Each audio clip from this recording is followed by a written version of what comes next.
Hello दोस्तों, स्वागत है मोनो ट्यूटोरियल एकेडमी में। तो आज मैं ट्रांसफ़र फंक्शन का न्यूमेरिकल्स का वीडियो बनाऊंगा। इसमें आप सीख लेंगे कि ट्रांसफ़र फंक्शन को कैसे सॉल्व किया जाता है स्टेप वाइज। तो अगर आपने अभी तक ट्रांसफ़र फंक्शन का वीडियो नहीं देखा है चैप्टर का, तो आप मेरे चैनल पे देख सकते हैं। मैं डिस्क्रिप्शन बॉक्स में लिंक डाल दूँगा, नहीं तो ऊपर बेल आइकन पे आपको दिख जाएगा नोटिफिकेशन। तो चलिए आज का वीडियो शुरू करते हैं। तो देखिए, जो हम ट्रांसफ़र फंक्शन को सॉल्व करते हैं वो बेसिकली 3 स्टेप में करते हैं।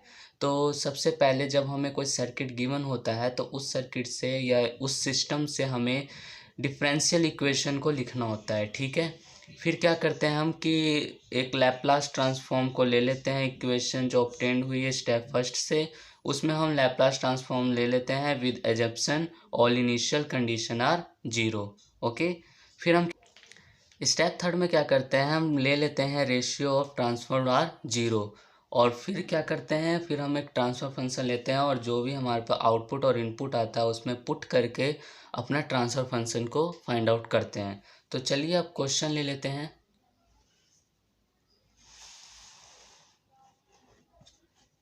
देखिए, अब हम करेंगे न्यूमेरिकल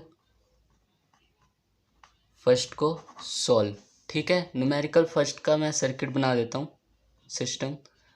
ये मान लीजिए यहाँ पे हमारा क्या है, रेजिस्टेंस है, और यहाँ पे हमारा एक इंडक्टर लगा हुआ है, ठीक है, एल। और यहाँ से हमारी V1 सप्लाई आ रही है और इधर से हमारी V2 आउटपुट जा रही है, ठीक है। तो हमें इसका क्या करना है, ट्रांसफ़र फंक्शन फाइंड करना है इस वाले सर्किट का। तो देखिए, स्टेप फर्स्ट में आपको क्या करना है, स्टेप फर्स्ट में आपको पहले देखिए सर्किट को कि इसको हम क्या करेंगे, मैश 1 और मैश 2 में डिवाइड कर देंगे, ठीक है। तो जो हमारा मैश फर्स्ट है उसमें हम अप्लाई कर देंगे KVL इन मैश फर्स्ट, ठीक है। KVL को अप्लाई करेंगे तो इस डायरेक्शन में हमारा I फर्स्ट हो जाएगा। ओके, सिंपली I फर्स्ट हो जाएगा, नहीं तो आप I भी लिख सकते हैं।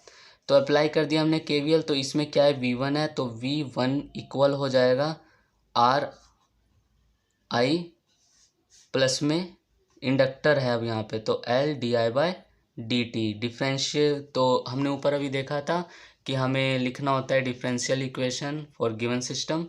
तो ये आ गया हमारे पास एक इक्वेशन, तो हम इसको फर्स्ट इक्वेशन देते हैं। अब अप्लाई करेंगे हम KVL किस में, मैश 2 में। तो मैश 2 में क्या है, सिर्फ इंडक्टर है हमारे पास, तो सीधा एक इंडक्टर है, एक V2 है, तो V2 इक्वल हो जाएगा हमारा क्या, LdI/dt, ठीक है। यहाँ तक आ गया, ये हमारा क्या हो जाएगा, सेकेंड इक्वेशन। ओके, अब हमारा स्टेप 2 आता है। स्टेप 2 में क्या था कि हमें take the Laplace transform of equation first and second with assumption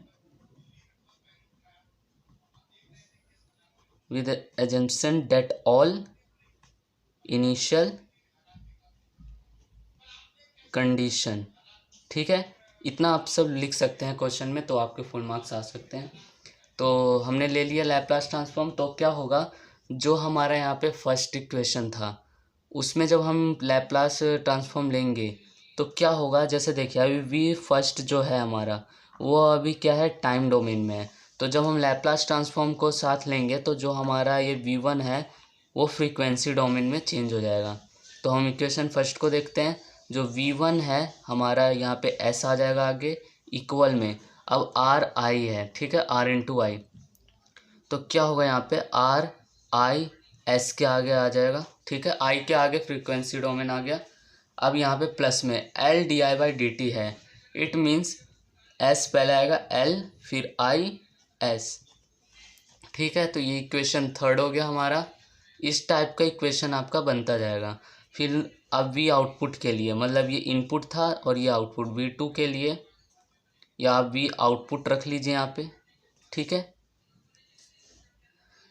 क्या है, V इनपुट का आ गया V आउटपुट, V आउटपुट में भी फ्रीक्वेंसी डोमेन। अब यहाँ पे क्या था, सीधा LdI/dt था, तो LdI/dt का तो क्या था, SLIS, तो ये हमारा फोर्थ इक्वेशन हो गया। ठीक है,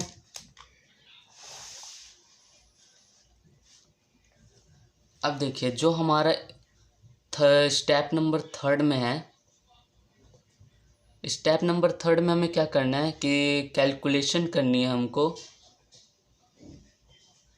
ट्रांसफ़र फंक्शन की। ठीक है, तो बेसिकली ट्रांसफ़र फंक्शन का जो फॉर्मूला होता है वो होता है लैप्लास ऑफ आउटपुट अपॉन में लैप्लास ऑफ इनपुट। तो जो हमारी वैल्यू आई थी लैप्लास ऑफ आउटपुट, तो हमारा जो लैप्लास ऑफ आउटपुट था वो था SLIS। ओके, और जो लैप्लास ऑफ इनपुट था हमारा वो था RIS प्लस में SLIS। तो देखिए इसमें IS और IS कॉमन आ रहा है, तो इसको हम ले लेंगे कॉमन, तो ये बाहर आ जाएगा, फिर बचेगा R प्लस SL। तो ये क्या आ गया आपका ट्रांसफ़र फंक्शन आ गया सर्किट का। ठीक है, तो एक बार मैं और अच्छे से बता देता हूँ इसी सर्किट को देख के। देखिए सबसे स्टेप फर्स्ट में हमने क्या किया था कि सर्किट को देखा था और मैश 1 मैश 2 लगा दिया था हमने इसमें और अप्लाई कर दिया था KVL इन बोथ मैसेज। तो हमारे पास दो इक्वेशन आ गई, डिफरेंशियली इक्वेशन। ठीक है, उसके बाद स्टेप 2 में हमने किया कि हमने ले लिया लैप्लास ट्रांसफॉर्मर इन फर्स्ट और सेकंड इक्वेशन में। तो क्या हुआ, वो ये जो हमारा टाइम डोमेन में था इक्वेशन वो हमारा फ्रीक्वेंसी डोमेन में कन्वर्ट हो गया। ठीक है, कन्वर्ट करके जो हमारे पास थर्ड और फोर्थ आया, मतलब इनपुट और आउटपुट आ गई हमारा सिस्टम का। तो हम क्या किए सीधा कि जो ट्रांसफ़र फंक्शन का जो फॉर्मूला होता है उसमें आउटपुट और इनपुट पुट करके हमने सीधा ट्रांसफ़र फंक्शन को फाइंड कर लिया। ठीक है, अब चलिए चलते हैं हम अपने दूसरे क्वेश्चन पे। देखिए न्यूमेरिकल सेकंड न्यूमेरिकल में ले लेते हैं। मान लीजिए एक हमारा रेजिस्टेंस है और सीरीज़ में ही एक हमारा इंडक्टर जुड़ा हुआ है। ठीक है, और एक पैरेलल में कैपेसिटर जुड़ा हुआ है। ठीक है,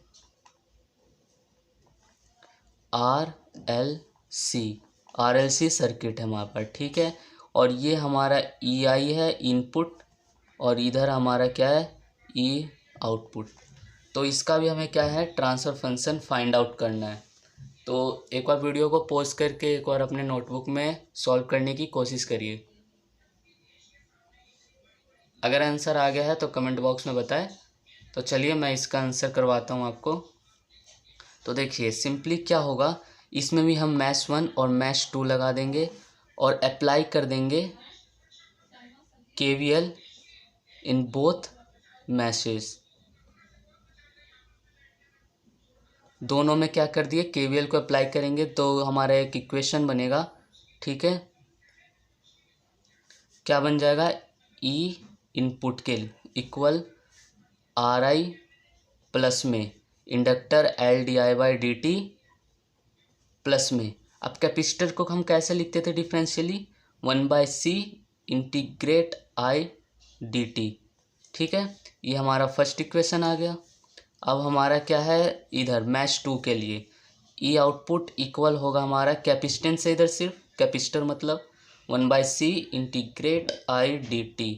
ठीक है, ये सेकंड इक्वेशन आ गया। अब हम स्टेप 2 में क्या करते थे, स्टेप 2 में हम सिंपली सॉल्व करते थे कि हम लैप्लास ट्रांसफॉर्म ले लेते थे फर्स्ट एंड सेकंड इक्वेशन में। तो हम लिख लेंगे ऐसे कि take Laplace transform in equation first and second with all initial condition। तो क्या हो जाएगा, जो हमारा EI है E इनपुट है वो हमारा E इनपुट ऐसा आ जाएगा ब्रैकेट में और RIS प्लस में LDI है तो SLIS प्लस में। अब 1 इसमें क्या होगा 1/CS और I है तो IS। ठीक है, ये आ जाएगा इक्वेशन। तो ये हमारा थर्ड इक्वेशन हो जाएगा। और E नोट के लिए E आउटपुट के लिए क्या हो जाएगा E आउटपुट S, इसमें क्या है 1/C है तो 1/CS IS। तो ये हमारे पास आ गया फोर्थ इक्वेशन। ठीक है, अब सिंपली हमारे पास थर्ड एंड फोर्थ आ गया, मतलब इनपुट और आउटपुट आ गया, ठीक है। अब क्या करेंगे, सीधा इसको पुट कर देंगे, मतलब ट्रांसफर फंक्शन जो होता है हमारा लैप्लास ऑफ आउटपुट अपॉन में लैप्लास ऑफ इनपुट, तो पुट करेंगे आउटपुट हमारा 1/CS/IS है, ठीक है। और हमारा इनपुट क्या है, RIS plus SLIS plus 1/CS/IS। अब देखिए जो चीज़ कॉमन आ रहा है, जिसमें IS कॉमन आ रहा है, तो इसको हम बाहर लेके और जो भी बचेगा उसको लिख देंगे। तो क्या होगा, ये हमारा आ जाएगा ट्रांसफ़र फंक्शन इस वाले सर्किट का, सिस्टम का, ठीक है। तो आपने ऐसे वाले क्वेश्चन को भी ध्यान से समझ लिया। अब चलते हैं अपने न्यूमेरिकल थर्ड पर।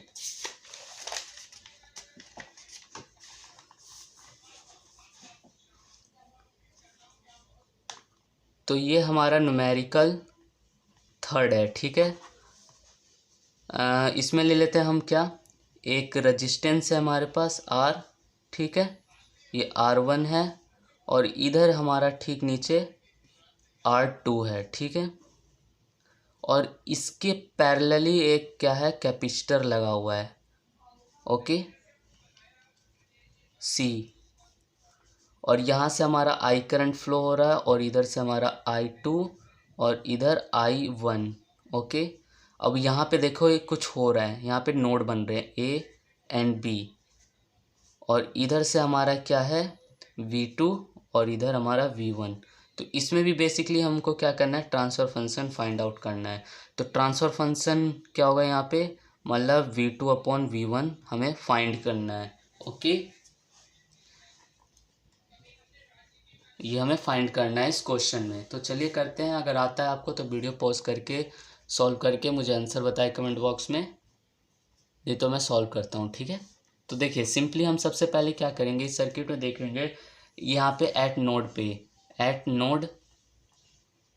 ए अप्लाई केसीएल को अप्लाई करेंगे किरचॉफ करंट लॉ को एट नोड ए पे। तो क्या होगा, जो हमारा आई करंट है वो इक्वल हो जाएगा I1 प्लस I2 के, ठीक है। अब देखिए अब हम यहाँ पे क्या करेंगे, I1 को सॉल्व करेंगे, तो I1 क्या हो जाएगा, V1 minus V2 upon R1, और I2 क्या हो जाएगा, V1 माइनस V2 अपॉन में C कैपेसिटर, अपॉन में जाएगा, बताइए।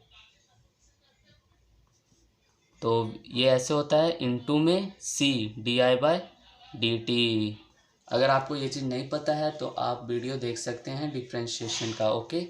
तो इस तरह से लिखते हैं हम कैपेसिटेंस को इसमें, और सर्किट का भी आप वीडियो देख सकते हैं। तो ये आ गया। अब हमारे पास I1 आ गया, I2 आ गया। अब देखिए यहाँ पे क्या है, जो I है हमारा वो इक्वल होगा I3 के, जो हमारा I है वो इक्वल होगा I3 के। तो I3 किसके इक्वल है, V2/R2 के, मतलब I आ गया। अब क्या करेंगे, जो ये हमारा इक्वेशन है, फर्स्ट इक्वेशन, सेकंड इक्वेशन और थर्ड इक्वेशन को हम पुट कर देंगे इस वाले इक्वेशन में, ठीक है। इस वाले में पुट कर देंगे तो क्या हो जाएगा, हमारी I की वैल्यू क्या है, V2/R2 है इक्वल में, और I1 की वैल्यू क्या है, V1 माइनस V2/R1, और प्लस में I2 की वैल्यू है हमारे पास C di/dt V1 minus V2, ये है। तो ये इक्वेशन आ गई हमारे पास, इसको हम फोर्थ नाम दे देते हैं। अब हम क्या करेंगे, लैप्लास ले लेंगे इस वाली इक्वेशन में। तो लैप्लास लेने के बाद क्या होगा, take Laplace transform in equation fourth में हम लैप्लास को ले लेंगे, ओके। तो ये हो जाएगा V2/R2। अब देखिए V1 माइनस V2/R1, इसको ऐसे लिख सकते हैं V1/R1s, ठीक है, ऐसे लिख सकते हैं इसको। और फिर माइनस में 1/R1 V2s, इस टाइप से लिख सकते हैं इसको। प्लस में अब C di/dt है, तो इसको हम कैसे लिख सकते हैं, CS V1s लिख सकते हैं, माइनस CS V2s लिख सकते हैं। कोई गलत है यहाँ पे नहीं ना, तो चलिए करते हैं आगे। अब इसको फुल्ली सॉल्व करेंगे, तो जो फुल्ली सॉल्व करेंगे तो हमारे पास आ जाएगा V2S फिर 1/R2 R1 R2 plus CS equal V1S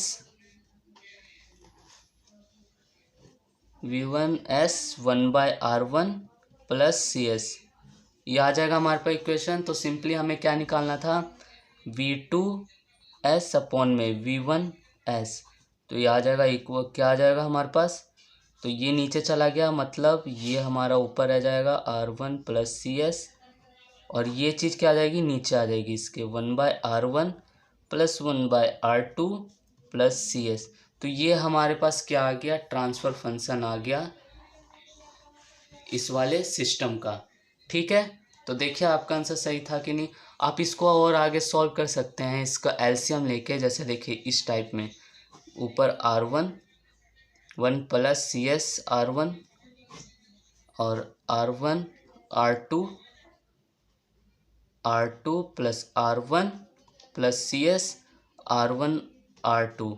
अब देखिए जो चीज़ कट रहा है उसको काट के इससे मल्टीप्लाई करके आप बिल्कुल सॉल्व कर सकते हैं। ठीक है, सॉरी ये ठीक है। तो ये आ गया हमारा ट्रांसफ़र फंक्शन इस वाले सिस्टम का। अब हम एक और न्यूमेरिकल सॉल्व करेंगे जो काफ़ी इजी रहेगा। तो दोस्तों ये हमारा न्यूमेरिकल 4th है जिसमें यह सिस्टम हमें गिवन है। तो हम इसमें सिंपली क्या करेंगे, जो ये वाला सर्किट है पैरेलली, मतलब R1 और C हमारा पैरेलल में है, इसको हम थोड़े समय के लिए Z1 मान लेंगे। ठीक है, और जो ये है हमारा सीरीज़ में R2 और C2, इसको हम Z2 मान लेंगे। मतलब Z1 और Z2 के टर्म में हम इसको सॉल्व करेंगे। ठीक है, इधर से हमारा E1T है और इधर हमारा क्या है, E2T। मतलब हमें E2T अपॉन में E1T, अब T है तो इसको मतलब टाइम डोमेन में है तो ये फ्रीक्वेंसी डोमेन में सॉल्व होगा। इसको हमें फाइंड आउट करना है, मतलब ट्रांसफ़र फंक्शन ही हमें इसका सर्किट का फाइंड करना है। तो चलिए करते हैं। ये बहुत ही सिंपल है, लग रहा होगा हार्ड। तो क्या करेंगे, हम कैलकुलेट कर लेंगे पहले Z1 और Z2 को। तो देखिए सिंपली क्या है, Z1 हमारा एक से पैरेलली है और Z2 सीरीज है, तो इसको कैलकुलेट कर लेंगे सीधा। तो हमारा जो Z1 आएगा वो आ जाएगा सिंपली क्या, R1 1/SC1 अपॉन में R1 प्लस 1/SC1। तो आपने इसको सॉल्व किया होगा, जो सीरीज़ में होता है पैरेलल में होता है। जैसे पैरेलल में हमारा रेजिस्टेंस कैपेसिटर है तो उसको हम इस टाइप में लिखते हैं। ठीक है, सीरीज़ में होगा तो हम ऐसे लिखेंगे, मतलब पहले इसको सॉल्व कर लेते हैं। R1 C1S प्लस 1, ये आ जाएगा हमारे पास फर्स्ट इक्वेशन Z1 की। अब हम करेंगे Z2 को सॉल्व। Z2 हमारा क्या है, सीरीज़ में है, तो सीरीज़ में क्या करते हैं हम, सीधा R2 प्लस में 1/C मतलब SC2 कर देते हैं। इसको सॉल्व करेंगे तो हमारे पास आ जाएगा R2C2S प्लस 1 अपॉन में SC2। हमारे पास Z2 आ गया, Z1 आ गया। अब क्या करेंगे, सिंपली कैलकुलेट कर लेंगे हम अपने ट्रांसफ़र फंक्शन को। लिखेंगे ऐसे, calculation of transfer function in term of Z1 and Z2 के। तो जो हमारा E आउटपुट होगा, E output frequency domain, E input equal हो जाएगा क्या, Z2S अपॉन में Z1S प्लस Z2S होगा सिंपली। ठीक है, क्योंकि देखिए हम यहाँ पे क्या करते थे पिछले क्वेश्चनों में कि यहाँ पे हम मैश फर्स्ट और मैश 2 लगा देते थे। ठीक है, अब यहाँ पे जब हम मैश लगाएंगे, मैश फर्स्ट में केवीएल लगाएंगे तो इस टाइप का होगा हमारे पास। तो यहाँ पे क्या होगा, Z1 होगा और Z2 होगा। तो हम सिंपली क्या किए, इनपुट में Z1S और Z2S लिए। ठीक है, उसी तरह मैश 2 में हमारे पास क्या है, सिर्फ Z2S होगा। ओके, तो हमने इसको सीधा कैलकुलेट कर लिया हम ट्रांसफ़र फंक्शन में। आप इसको और अच्छे से डिटेल में लिख सकते हैं, लेकिन मैं थोड़ा फास्ट बता रहा हूँ। ठीक है, अब क्या करेंगे, सीधा इसमें क्या करेंगे, जो भी हमारे पास टर्म आई है, मतलब जो हमारा ई आउटपुट एस और ई इनपुट एस इक्वल होगा, जो Z2S की वैल्यू थी हमारे पास, Z2S की वैल्यू थी R2C2S प्लस में 1 अपॉन में SC2 अपॉन में, अब Z1 की हमारे पास वैल्यू थी R1C1S प्लस 1 प्लस में क्या आ जाएगा, Z2 की वैल्यू क्या थी हमारे पास, R2C2S प्लस 1 अपॉन में SC2 आ गया। अब इसको जब हम फुल्ली सॉल्व कर देंगे तो फुल्ली सॉल्व करने के बाद हमारे पास जो आएगा वो आ जाएगा E0S, E output upon input transfer function होता है हमारा, ठीक है, सिंपली कभी भूलना मत। तो ये आ जाएगा ऊपर में 1+R1C1S 1+R2C2S अपॉन में 1+R1C1S 1+R2C2S। तो सिंपली हमारे पास क्या आ गया, ये आ गया ट्रांसफ़र फंक्शन पूरा सॉल्व करके इस इक्वेशन को, ठीक है। तो ये था हमारा ट्रांसफ़र फंक्शन इस वाले सर्किट का। आई होप बिल्कुल क्लियर हुआ होगा। अब चलिए मैं आपको एक क्वेश्चन देता हूँ।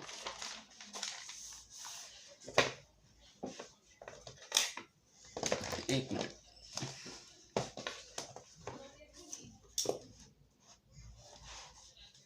देखिए न्यूमेरिकल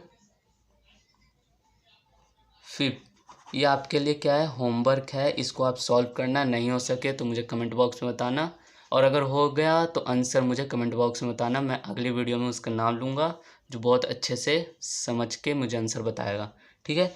अब मैं सर्किट दे देता हूँ। देखिए एक हमारा रेजिस्टेंस है, एक हमारे यहाँ पे कैपेसिटर लगा हुआ है, और ये हमारा इंडक्टर है। थोड़ा सा तो ट्विस्ट वाला क्वेश्चन दूंगा, ठीक है।